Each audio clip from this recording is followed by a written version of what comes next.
Qu'est-ce que la chirurgie?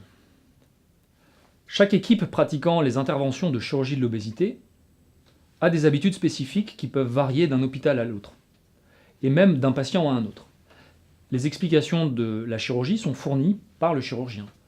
La plupart du temps, la personne est admise la veille de la chirurgie. Alors, son poids préopératoire est repris, l'anesthésiste et le chirurgien revoient la personne. Dans notre équipe, un test de grossesse est systématiquement réalisé chez les femmes en âge de procréer, car il ne peut être question d'opérer une femme enceinte. La veille et le matin de l'intervention, une douche permet de respecter le protocole de préparation cutanée. Il est important de respecter également les consignes de jeûne en fonction de l'heure de passage au bloc opératoire. La personne a reçu une prescription de bas de contention.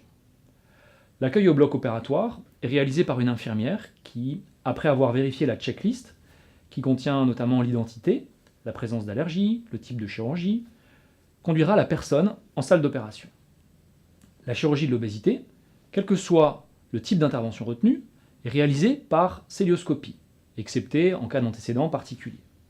Cette technique de chirurgie mini-invasive consiste à faire l'intervention dans une cavité abdominale gonflée par un gaz, le dioxyde de carbone. Les instruments sont introduits dans des gaines ou des trocars à travers la paroi abdominale par de petites incisions de 5 à 15 mm.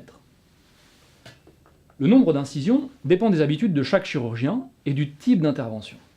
La cœlioscopie permet de ne pas ouvrir largement la paroi abdominale, ce qui, outre l'avantage cosmétique, réduit les complications respiratoires et le risque d'intervention post-opératoire. L'intervention, réalisée sous anesthésie générale, est de durée variable selon les procédures et les difficultés rencontrées pendant le geste.